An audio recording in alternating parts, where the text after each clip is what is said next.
Bonjour à tous et bienvenue dans cet épisode de La Lettre Pro, le podcast IA. Je suis Brulatour, le rédacteur en chef de La Lettre Pro. Aujourd'hui, nous allons discuter des nouvelles les plus marquantes de la journée en matière de radio et de podcast.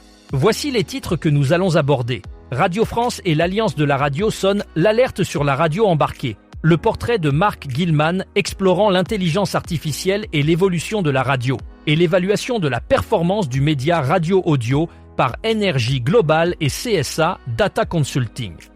Nous parlerons également de la situation en Allemagne concernant l'arrêt de la FM, des rédactions locales qui accélèrent et de la mobilisation d'ici Normandie pour les municipales. Enfin, nous aborderons les initiatives de Totem avec Jean-Charles Virlogeux et la diffusion DAB, plus de IB3 radio dans les Baléares.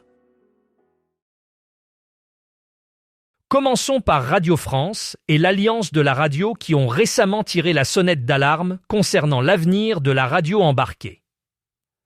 Avec l'essor des technologies embarquées dans les véhicules, les acteurs de la radio craignent de perdre leur place face aux nouveaux systèmes de divertissement numérique.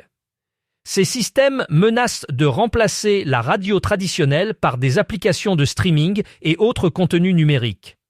Radio France et l'Alliance de la radio appellent à une prise de conscience collective et à des actions concrètes pour garantir que la radio reste un élément central des systèmes embarqués. Ils insistent sur l'importance de la radio comme média gratuit, accessible à tous et essentiel pour l'information et la culture. Il est crucial, selon eux, de sensibiliser les constructeurs automobiles et les décideurs politiques pour préserver l'avenir de la radio dans les voitures. Dans ce portrait captivant, Mark Gilman, une figure influente de l'industrie de la radio, nous emmène dans un voyage à travers l'évolution de la radio à l'ère de l'intelligence artificielle. Mark Gilman explore comment l'intelligence artificielle révolutionne la manière dont le contenu radio est produit et consommé. Il met en lumière les innovations technologiques qui transforment l'expérience auditive, rendant les émissions plus personnalisées et interactives. Gilman souligne également l'importance de l'adaptation et de l'innovation pour les professionnels de la radio, afin de rester pertinent dans un paysage médiatique en constante évolution.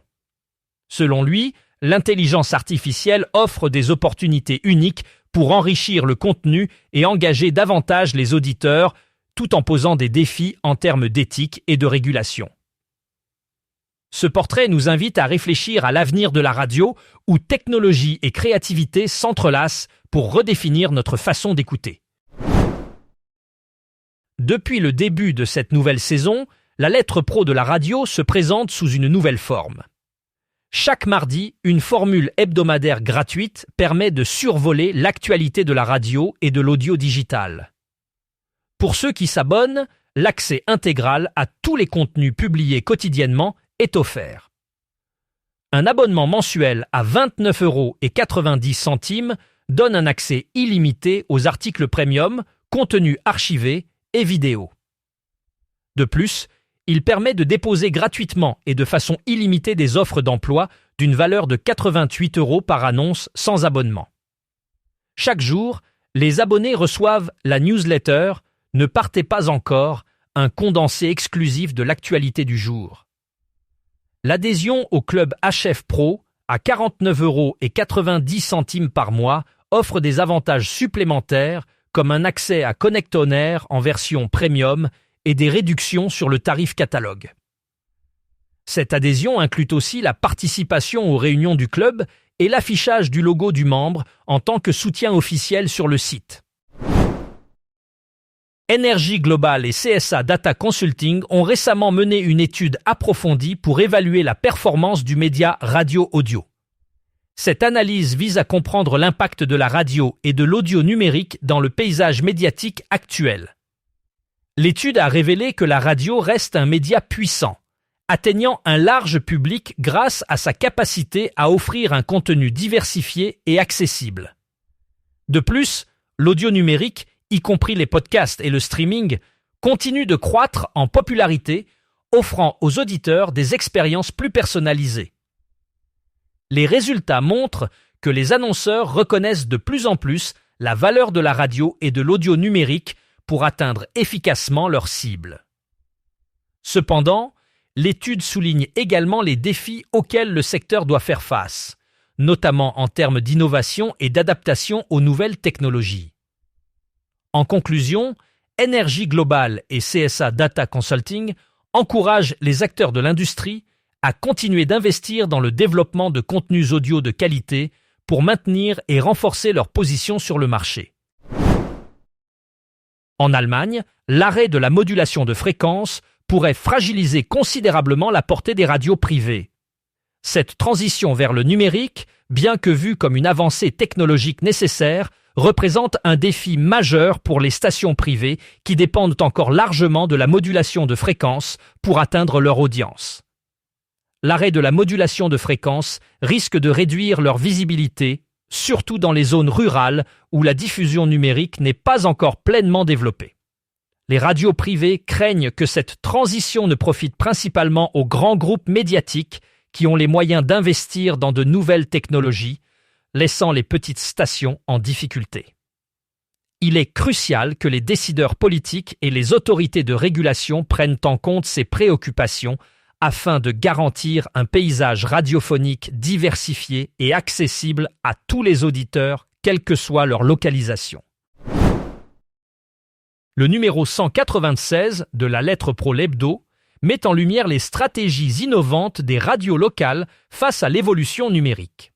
À Totem, sous la direction de Jean-Charles Virlogeux, une vaste rédaction locale, composée d'une quinzaine de journalistes, couvre 3 régions et 12 départements. Cette station généraliste du sud du Massif central propose 11 journaux quotidiens et 9 décrochages locaux, avec des flashs d'actualité s'échelonnant de 4 heures à 23 heures, illustrant une couverture étendue tout au long de la journée. Totem adopte également une stratégie Web First, traduisant une adaptation continue aux usages numériques et un renforcement de sa diffusion au-delà du flux hertzien. Pyrénées FM, autre acteur local, améliore sa couverture FM et prépare son expansion à Mont-de-Marsan. Depuis le 13 janvier, elle émet à Foix sur 97,1, renforçant sa présence du centre de Foix à Pamiers. Cette extension technique s'accompagne d'une présence numérique renforcée, illustrant une stratégie de développement conjuguant diffusion FM et performance digitale. Le numéro 196 propose également une playlist de la rédaction, les chiffres clés de la semaine, le top 5 des articles les plus lus, ainsi qu'une sélection d'études audio et des verbatims de professionnels. Dans le cadre des municipales de 2026, ICI Normandie déploie un dispositif éditorial ambitieux en Seine-Maritime et dans l'Eure. La station propose une couverture complète de la campagne électorale avec des débats, des séquences spéciales, des directs et des soirées électorales diffusées à la fois sur l'antenne et en audio digital. 3 débats majeurs sont organisés en partenariat avec Actu.fr, se déroulant à Rouen, Évreux et au Havre. Ces débats sont animés par des journalistes de ICI Normandie et d'autres médias locaux, assurant une diversité de points de vue. Tous les débats sont enregistrés et diffusés en direct sur ici.fr ainsi que sur Facebook avec des rediffusions disponibles le lendemain. En plus, ICI Normandie prévoit des débats entre 2 tours et une séquence éditoriale baptisée « L'info d'ici », consacrée aux enjeux municipaux dans 9 villes. La station offre également 2 soirées électorales en direct pour chaque tour, suivies de matinales spéciales pour analyser les résultats. Jean-Charles Virlogeux est à la tête de l'une des plus vastes rédactions locales de France. En tant que rédacteur en chef de Totem, il supervise une équipe dynamique de journalistes qui couvre 3 régions et 12 départements. Totem se distingue par sa capacité à offrir une couverture d'informations locales étendue grâce à ses 11 journaux quotidiens et 9 décrochages locaux. Ces décrochages permettent de diffuser des flashs d'actualité tout au long de la journée, de 4 heures à 23 heures, assurant ainsi une présence continue sur les ondes. Sous la direction de Virlogeux, Totem a adopté une stratégie Web First, ce qui signifie qu'elle privilégie la diffusion en ligne au-delà de la simple diffusion hertzienne. Cette approche numérique permet à la station de rester pertinente dans un paysage médiatique en constante évolution, en renforçant sa présence et en s'adaptant aux nouvelles technologies. Dans un mouvement stratégique visant à moderniser et à renforcer la diffusion de la radio dans la région, le gouvernement des Baléares a décidé d'accélérer la transition vers la technologie DAB+ pour IB3 radio. Cette décision permet à l'île, en collaboration avec Ibiza, de devenir pionnière en matière de diffusion radio numérique. IB3 Radio, en adoptant cette avancée technologique, se positionne comme la première radio autonome à émettre en DAB+ dans la région. Le passage au DAB+ offre de nombreux avantages, notamment une meilleure qualité sonore et une couverture plus étendue, ce qui est crucial pour atteindre un public plus large et diversifié. Cette initiative s'inscrit dans un effort plus large pour promouvoir l'innovation technologique et assurer que les Baléares restent à la pointe de la diffusion radio. Pour plus d'informations sur cette initiative et d'autres nouvelles, rendez-vous sur notre site lalettre.pro et abonnez-vous à notre newsletter quotidienne pour rester informé.